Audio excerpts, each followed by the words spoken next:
Mad Alliance was howling against Joe, aka Mad Joe FC. So you've read the title, and you're probably a bit shocked and surprised just because I don't really cover cartoon type stuff on my channel, but I am actually a huge fan of cartoons. I grew up watching cartoons, and Adventure Time is a cartoon that's very important to me. It's very near and dear to my heart, and it's a cartoon that I love very much. One of my favorite cartoons of all time on Cartoon Network, and just one of my favorite cartoons of all time. So I wanted to do a type of review, I guess, giving my thoughts and opinions on the season finale. So I've already watched it. I watched it twice, like right when the first night that it came on at 6, I watched it. Then I watched it on repeat again. Then I watched it again, I think the day after that. And then I just watched it now. Like, I just finished watching it now before I started recording this video. So that's 4 times that I watched it now. Just to process things that I want to talk about, that I get everything processed in my brain. Yeah.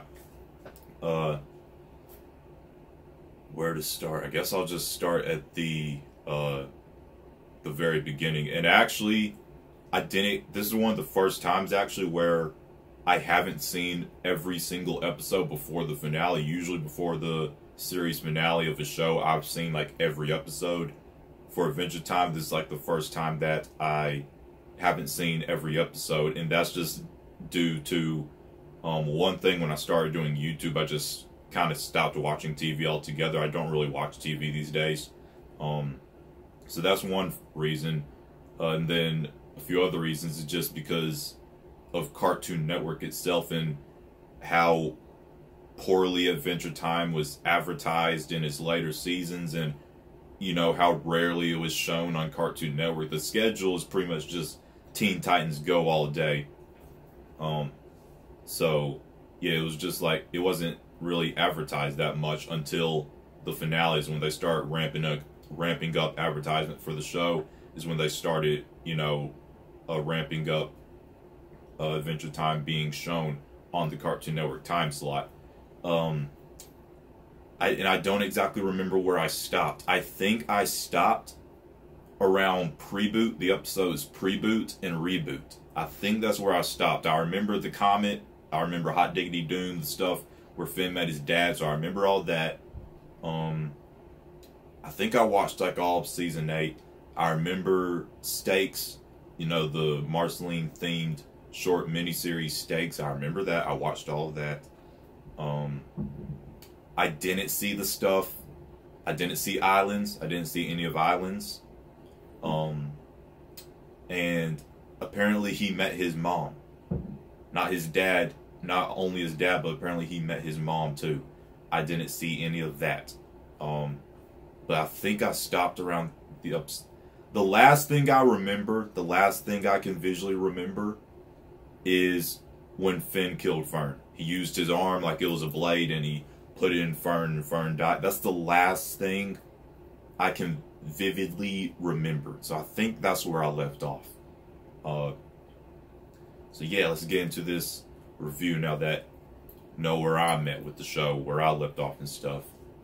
And I did see all of season 10. I watched all of season 10 before the finale, just so that I would have at least some, you know, so I would have a grasp of what's going on. So I know like all the Gumbalian story and all of that, the history with Princess Bubblegum and all that. I watched all of season 10 before the finale. So now, I'm going to start, I actually want to start at the very beginning, literally the very beginning with the title card. And this is one thing that I love about Adventure Time, is its attention to detail. Like, many cartoons aren't like that anymore, you know, like, they don't have that attention to detail where you could pick out things and it's a blink of you miss moment, you know. Many cartoons is just very just generic and stuff. You don't have details like that in cartoons anymore, and that's because you don't really have a lot of story-driven cartoons anymore. That was one of the things that made Adventure Time so good, is Adventure Time had many different arcs, many different stories, it was one overarching story throughout the entire season, just learning about Ooh and all the different characters who live within it. So from the title card, there were with the opening, I liked like the soft melody music, I guess you would kind of call it. And show like a different version of the Ice King. I think that was Gunther from something that happened near the end of the episode. I think that was Gunther, and it just showed the distant future of Ooh. There was some statues I noticed, and I think they were Finn and one of them was definitely Finn. It was Finn. He was turned to his back. You could see his backpack and his head. And then one of them, I think it was Jake. Like, the statue was kind of like face planted in the ground. But I think it was Jake because you could see something that looked like a tail and then like two legs that kind of been broken off. And then he goes into the cave, and basically just the regular Adventure Time theme plays, except it's a bit mixed up to fit the two characters who were introduced to, Shermie and Beth. I really, really liked the opening song. I loved the entire opening. And the first time I watched it, it took me by surprise, though, because I was expecting maybe some season finale, a special opening for the season finale, which it was, but themed around, what the current Ooh was, and focused on who the current characters of Ooh were, like, Ice King, Princess Bubblegum, Marceline, Finn, Jake, all of them, but it was just, two completely different people. And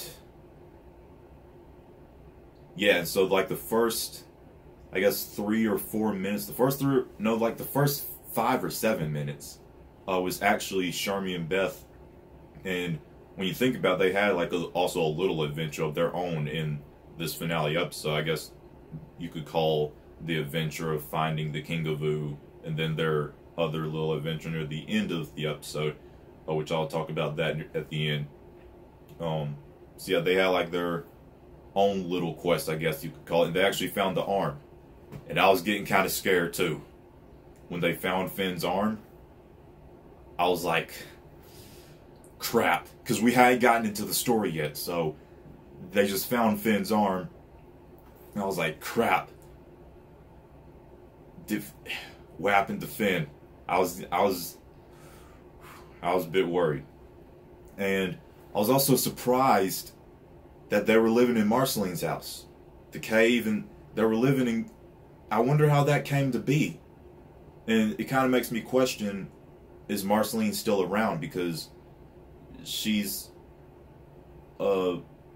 she's a vampire.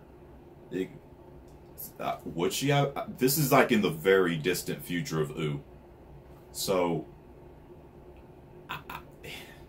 maybe she got to that age or to that point where she, passed. I don't know, but it did take me by surprise that they were living in Marceline's house, and the fact that her house has held up all these years, that's crazy. Is like, to me, it's just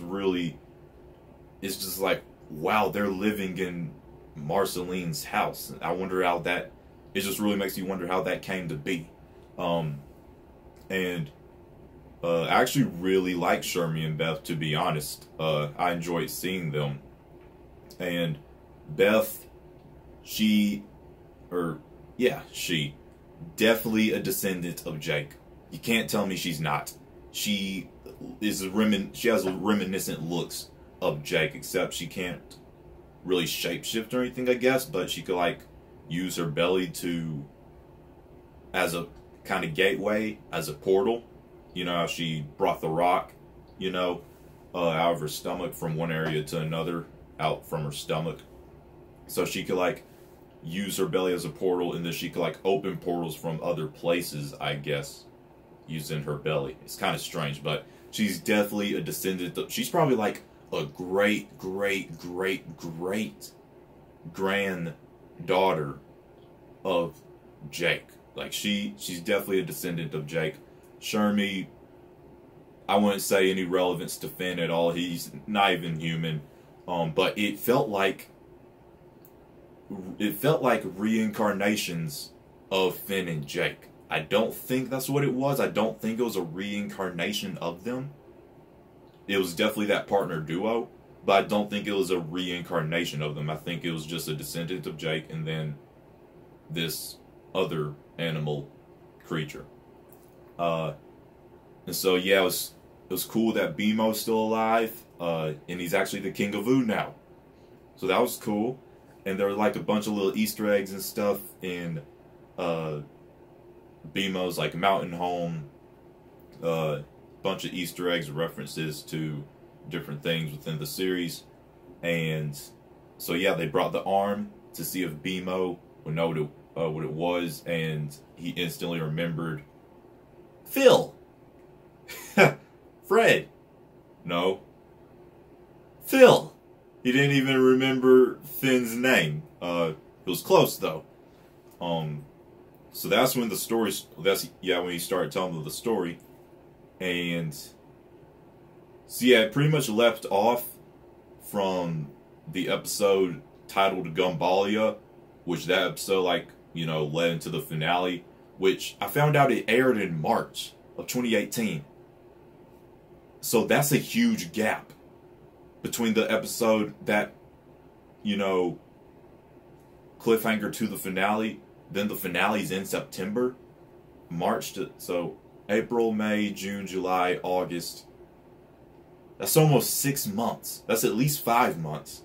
That's a huge gap. And I didn't know because I hadn't kept up with Adventure Time until the finale. So for those of you guys who were keeping up with Adventure Time and had to wait that 5-month gap to see the finale, and the only episode between then was the Minecraft special, wow, that is crazy. So yeah, picks up right where the episode left off. They're about to have the war, and Finn's trying to stop it, and Jake throws down the thing.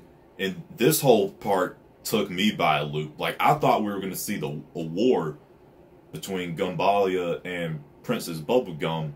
So when all this dream stuff happened, it took me for a loop. And I like the dreams sequence because it tied up some loose ends, and that's what this I felt that's the one thing this finale was doing. It was tying up some loose ends. Of course, it can't tie up everything. It was just an hour long. There's still so many unexplored things of Ooh. It can't tie in everything.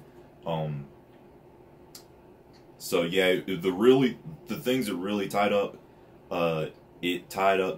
it wrapped up the history with Gumbalia and Princess Bubblegum. It kind of like we saw a reverse of what if the roles were changed and Princess Bubblegum was in Gumbalia's shoes, Gumbalia was in Princess Bubblegum's shoes. What if Gumbalia was actually the princess of Ooh? He put on the crown and said, "Call me princess." So, yeah, we got to see what would happen then. And Princess Bubblegum said, this looks good, because I mean, it was Gumbalia's vision originally. Remember those episodes in season 10?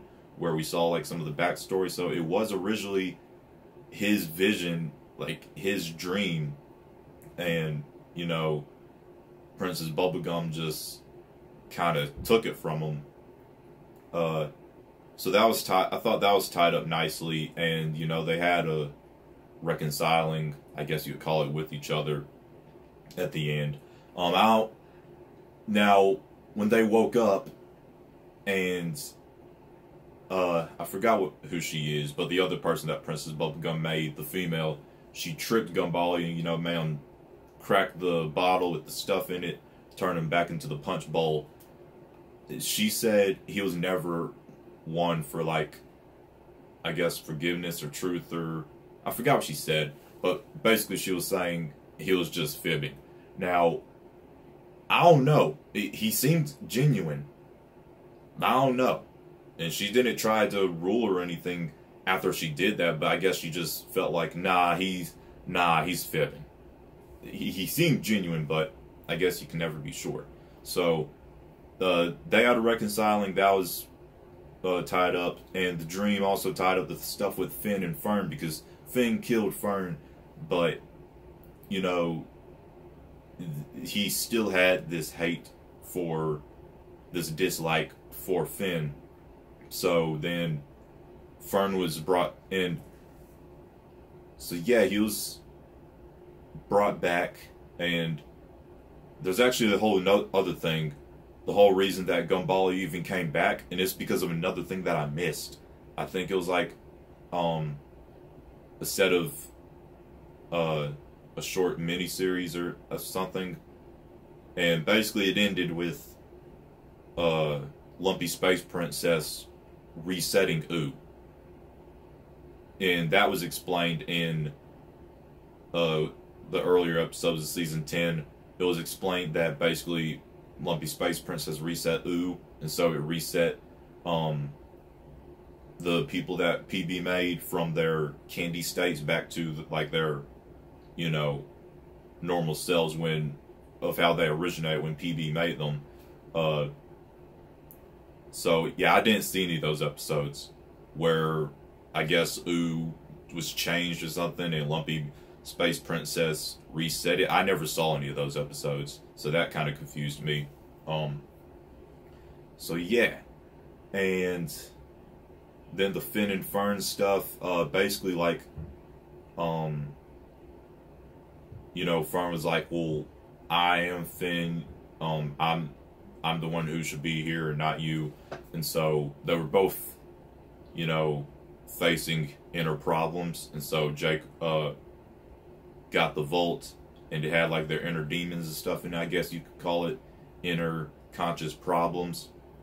So like the Lich and a few other people. The Lich, I remember the Lich, he was taken care of. That's the Lich is now the son of Tree Trunks and the pig. I can't remember the pig's name, but yeah, so the Lich was taken care of. But it was just like inner demons and stuff that they had to take care of.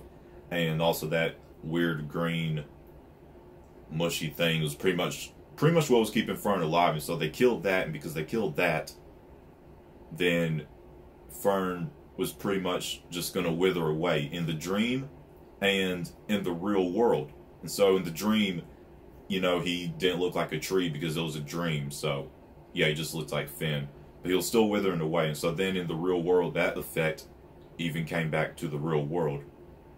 So that was tied up in the dream. That's why I liked the dream. At first, it threw me for a loop, and it was kind of just weird and everything, but it tied up some loose ends for characters, so I liked that. And also the stuff with Jake and Jermaine, that was just like funny. I'm not sure if there was some deeper stuff that was tied up with them, because I don't really remember Jermaine too much. There might have been some stuff I missed in a later season where Jermaine was more involved, and there was some loose ends to be tied up. But for them, it just felt like comedic effect and stuff. I didn't feel like anything needed to be tied up or anything. It just felt like a funny thing that Jake did. He brought Jermaine in. And yeah, after that, and so then that's what surprised me. The trailers threw us for a loop. The trailer threw us for a loop. I wasn't expecting Golb at all. And I think he was actually introduced in... I didn't see him in any of Season 10 except for the finale, so I guess he was introduced in maybe Season 9? I watched most of Season 8, I think. So I guess he was introduced in a episode in Season 9, and I didn't see it, because this was my first time seeing Golb. But, like, from other people, I'm hearing that he showed up before.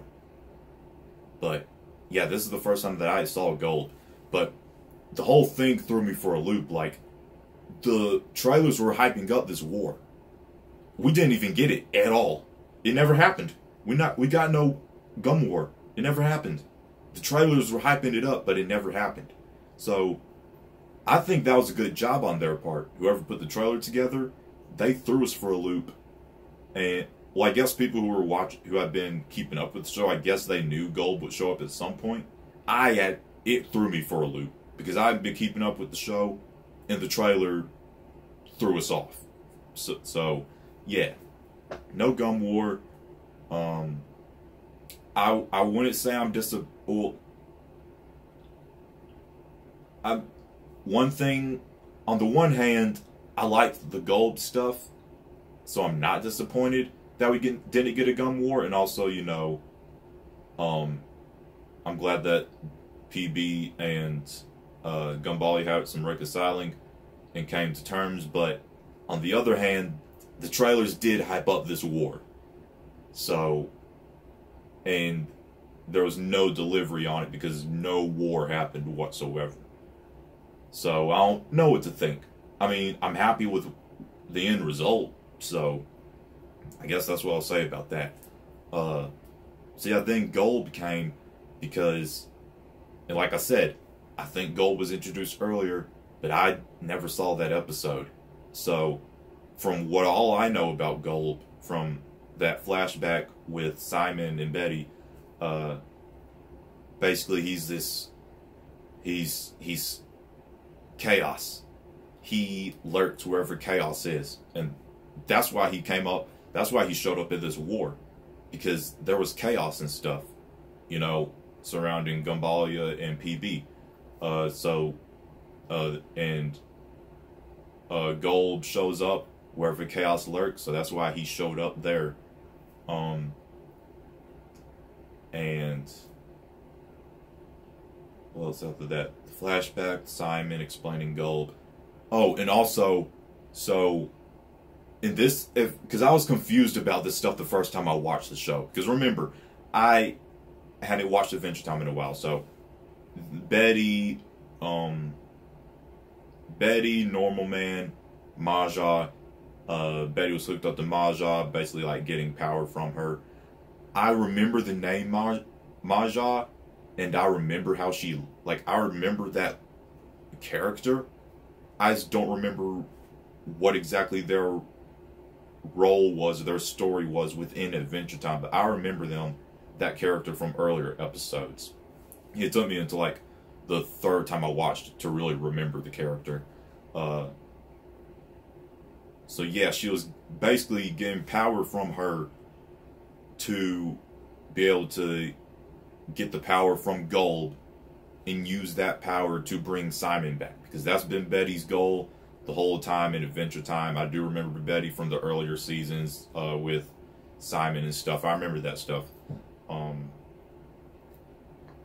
And yeah, so that's what she was doing, trying to get the power from Maja to be able to use Golb to get Simon back. And so that's why they were there at the beginning of the episode, before any of the war stuff even started. That's why they were there at the beginning of the episode. I guess they knew that Betty knew Golb would make an appearance, because in the flashback Simon did say, you know, like he has all this power and stuff, and he's chaos and stuff. So, yeah. And so that's when things really started getting crazy, because, again, there was no war. Like, there was no war between Gumballia and PB, so things started getting crazy when Golb came. And yeah, so basically he's chaos, so that's what he caused. He just caused chaos. He, you know, made creatures out of some of the different guards, like the cake guards and the banana guards. He made creatures to basically wreak havoc on Ooh, and it would pretty much be the end of Ooh, I guess, if they weren't stopped. And everybody came together, like all the main people, Finn, Jake, PB, Marceline, Fire Princess. Is that her name? No, I can't remember. And I've watched this like 4 times, but it's just, I haven't watched Adventure Time in so long. I think it was Fire Princess. I think that is her name. Lady Rainicorn, like everybody came together for this. All the main people came together to face these like chaos demons that were coming out of that Golb was forming. And what else? So yeah, while they were pretty much fighting and stuff, and Normal Man was like, Simon, you're the only one who could do this. You got to stop Betty from, you know, trying to power herself up and use Golb. Simon tried to stop her. She got mad because it was like, I'm trying to get all this power to bring you back to Simon, and you're trying to stop me. He was like, yeah, I guess so. And so that pretty much charged up Maja. She blew up. They got eaten by Golb. They fell in Golb. Finn went in Golb. And so that's how his arm got kind of severed, was because when Finn fell in Golb chopped him. The arm fell. I guess Finn just never thought to reclaim the arm, and over time, you know, dirt and grass and stuff just covered it. And so that's how Shermie and Beth found it when the candy guard, you know, stomped on that exact spot in the distant future. And this was fan service. This was pure fan service, and I smiled when it happened. So,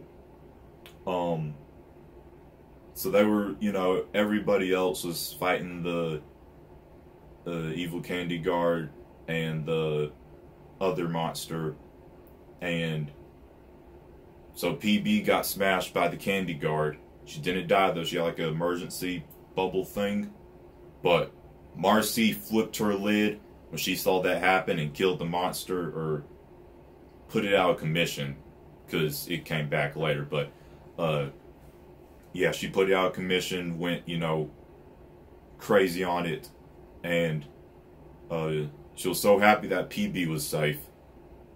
And then it happened. They kissed.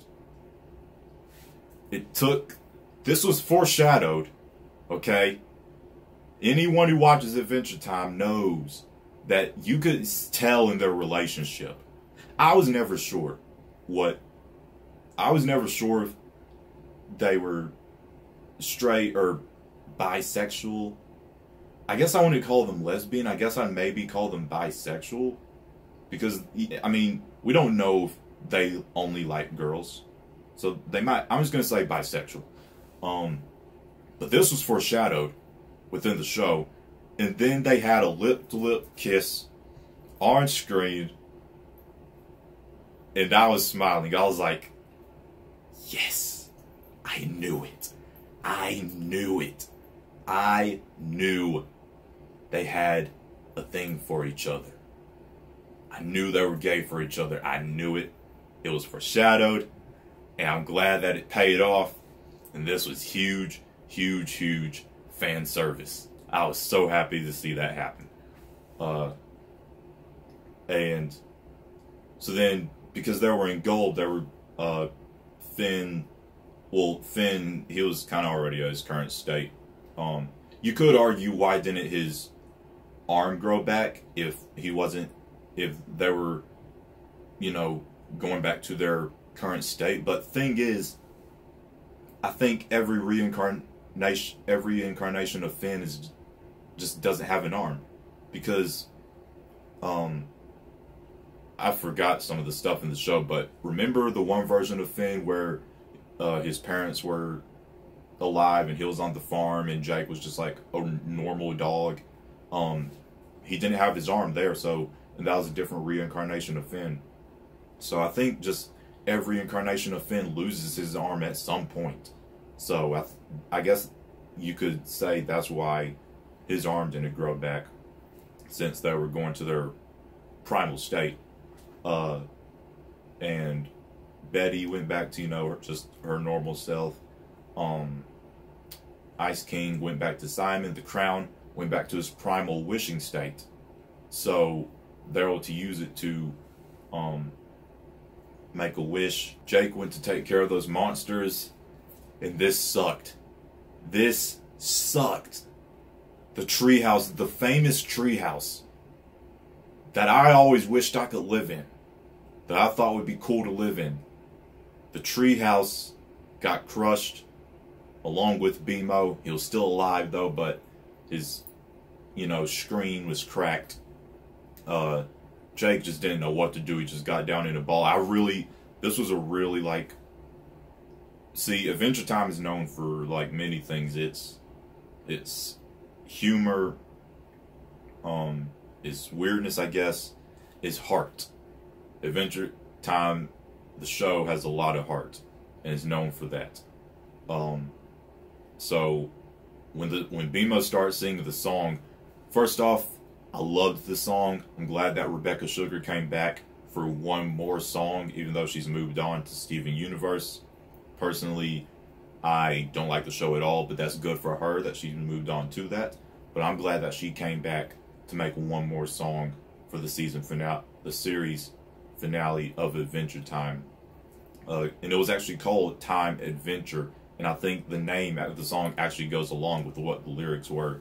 And the lyrics actually went really well with what was happening in the episode. And it just went well with the show itself, Adventure Time. Because, like, some of the main lyrics were, will happen, happening, happen. And, pretty much that just means stuff will happen, stuff is happening, and stuff has happened, and one thing kind of made me think, could this be talking about the 5 Greybles episodes? There was one part in the lyrics where it said something like painting on the wall, and you could see it all, and in the 5 short Greybles episodes, there's like kind of doorways that open up, like kind of frames, I guess, how it said frames on the wall in the lyrics. There's like doorways that open up into 5 short Greybles, and it goes into one of the Greybles. So I wonder if it was referencing that, maybe. You and I will always be back then, basically saying like, basically, I guess compare it like this. Shermie and Beth are like in the future, but Finn and Jake and everyone else, they're back then. They were back then. They're no longer in this distant, I don't believe they're alive anymore, Finn and Jake. I think they're dead in this, because this is a long time in the future. So yeah, really liked the song. I thought it sounded good. I thought the lyrics went well with what was happening in this episode, and it just went well with the whole show overall. I liked when everybody, joined in and sang along. It was kind of weird because they had never heard the song before, but they knew all the lyrics, but it's a cartoon, so I guess that's just cartoon logic. You can't really argue with that. But nonetheless, it was really cool, and I liked that Golb is like chaos, and so it would make sense that harmony and, a song would stop chaos. That makes sense. I like that. That makes a lot of sense to me. So I liked that was the way the monsters were able to be fought against in Golb. This was sad though, when basically it looked like there was no way out. The box was shrinking, and Finn was just like, I always thought I'd go out saving someone. And then Simon said, we don't get to decide how we go, but the thing is that we're together. That was sad. But then, because of, the harmony and stuff, it opened a hole within Golb, and Finn, Simon, and Betty, they could all get out. And then it felt like the last episode regular show all over again, where someone sacrifices themselves to save everyone else. And Betty sacrificed herself to save everyone, and so that Simon could stay as Simon. And you could argue, like Simon, when he got out of Golb, he stayed as Simon. So you could argue that well, if she took the crown out, the crown wouldn't revert back to its state where it can't make wishes. So you could argue that, but she was 100% sure that it would stay in its primal wishing state if she was in Golb, okay? So, yeah, you have to think of it like that. She knew she had a 100% chance inside of Golb.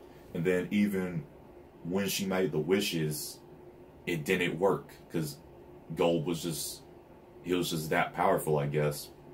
But then she made the final wish, and it did work. She was like, however it has to happen, just keep Simon safe. Let the power keep Simon safe, no matter how it has to happen. So the way it happened was, Betty basically fused with Golb. Betty is basically part of Golb now, and you could tell because of the eyes. The top eyes, they were exactly like Betty's. So you can't say she didn't fuse with Golb. She's definitely fused in with Golb. And Simon even recognized, he was like, Betty? Because you could tell by the eyes, okay? So she did that to save her. She sacrificed herself. She didn't die, I guess. She just fused with Golb. So she sacrificed herself to save everyone else. That was a very noble thing that she did. And again, it felt like the series finale regular show all over again, where Pops sacrificed himself to save everyone else. Again, someone sacrificed themselves to save everyone else and to save Ooh. After that, things pretty much wrapped up, didn't they? Well, Fern, that was sad too. Fern died because, you know, he was already withering away in the dream, and then he started withering away in reality. And his last wish was to be planted at the treehouse. So I thought that was nice and touching. They went to the treehouse. Forgot to talk about this. So the older, the different version of Ice King in the title card. So Gunther put on the crown, pretty much just wished to be Ice King, and for a set of drums that said #1 Babe on it. So that was interesting. And so they planted the thing, and I like how this took me, like, I didn't realize this till like the third time I watched the show, but because I was like, when the tree grew, why is there just randomly a sword? How does the sword come from wood? But when Fern, you know, completely disintegrate, the thing he gave to Finn, it was like it was a wooden thing, and it was kind of like in the shape of a sword, and it had like a blue pebble thing in it. So that's why the sword was there. So I thought that was cool. And they pretty much just went on living their lives. You know? We never saw how any of them died or anything, if any of them died. We never saw that, but everything just, you know, wrapped up, and it probably one of my favorite parts of the episode. If not my favorite part, no, it might be my favorite part of the episode, was when they were at the music hall, and the music hall said, like, there's this song I've been working on, and music always, you know, can wrap everything up in a good mood, make people feel in a warm mood and wrap things up. I have this song I've been working on, and it was the Adventure Time song that plays in the, you know, end credits.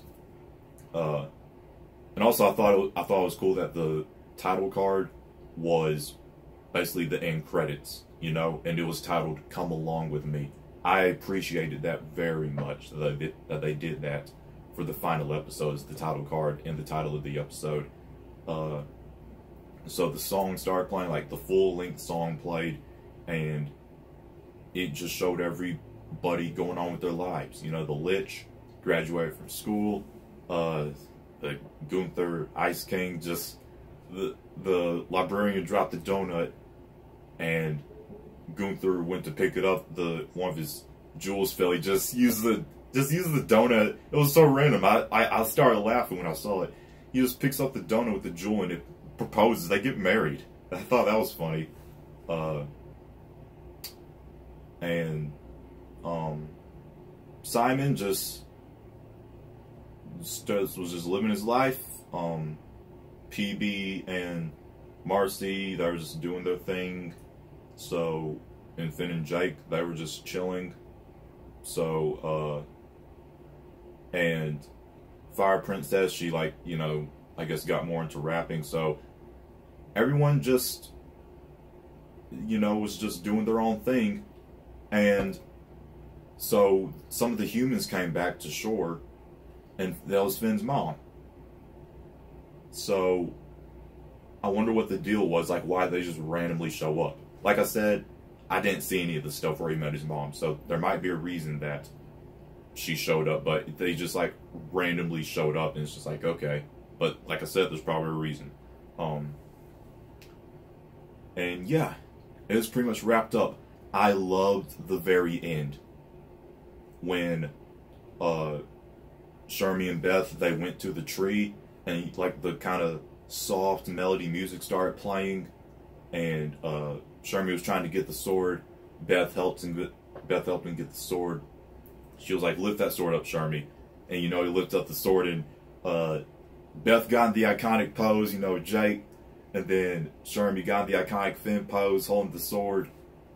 And it ended. What that said right there, that felt like a whole new generation of adventures about to start. I don't know if we're getting any spin-off, but that's what that felt like. That's what that felt like, is that now it's time for a whole new generation of adventure to start. That's what that felt like. It was such a feel-good ending, and so that's pretty much everything about the episode. What did I think of the episode? I thought it was fantastic. I thought it was a great season finale. Some people think it was kind of rushed. I don't know if I would say that. I guess some people can maybe say that because the war didn't happen and instead something completely different happened. I don't know. I liked the way everything happened, to be honest. Maybe I would say this, maybe some more stuff with Golb could have happened. Because they were literally just inside Golb, and the two monsters were defeated by the song, and they were able to get out of Golb by the song. So, maybe some more, if anything, maybe the length of the finale could have been extended a bit more, so that some more stuff with Golb could have happened at least. That's what I will say. But other than that, it didn't feel too rushed for me. I forgot to mention this, and I'm so glad I remembered, because this was some of the best animation I've seen in Adventure Time. Some of the scariest animation I've seen. Or some of the most disturbing. When Betty made the wish, that animation was top tier. And they went out for the finale. They went all out. When Golb's hands started like moving across the land, everything went black and white. Golb, like, he was going crazy. The stuff was swirling. I was like, oh God, whoa, God, that's disturbing. That's creepy. It felt like, it was like, yeah, they're going all out for this finale. That's what it felt like. It was intense. Slightly disturbing, creepy a little bit, but top tier, fluid, smooth animation. And yeah, so that's pretty much what I thought of the episode. I thought it was a fantastic series finale. I thought, of course, there were some unanswered questions, but that's just because there's only so much time that the series finale can have, and there's just so many mysteries and stuff in OO. So everything couldn't be answered within the finale, but I think enough loose ends were tied up. I did feel that, at least for me.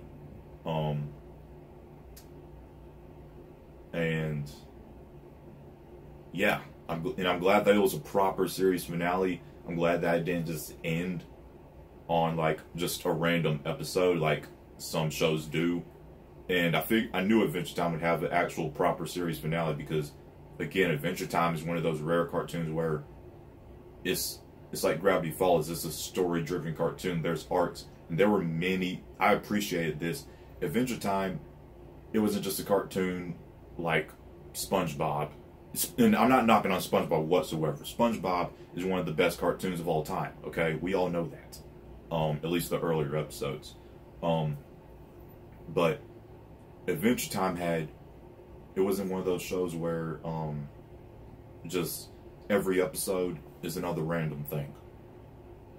Adventure Time had arcs. I said Fire Princess, Flame Princess. There are already probably people in the comments who have corrected me, but now just remember Flame Princess. So there was the arc with that. There was the arc with the Lich. There was the arc with Finn's dad. And that's just a few of many of the arcs that there were. And the final arc, which started in season 10, was the arc with Gumbalia. So the whole season 10 had an arc on its own that led into the finale. So I appreciated that as well. That the finale, this war, it didn't come out of nowhere. It was built up since the start of season 10 after whatever happened to Ooh that made LSP have to reboot it or reset it. And so it reset Gumbalia from his candy state back to his original state, you know. And he was mad at PB because, you know, she ruined his vision of his vision of the Candy Kingdom. So that's where that came into play. So it isn't like the plot for the series finale just spawned out of nowhere. Yeah, I liked that a lot. And now I want to talk about this, because my thoughts on if there was to be a spin-off show of Adventure Time with Shermie and Beth. Do I want it to happen? Really, I don't want it to happen. If it did happen, though, I would absolutely watch it, because the short time that we saw Shermie and Beth, I like the characters. I like Shermie and I like Beth. I think they're both cool characters. You know, I would watch it.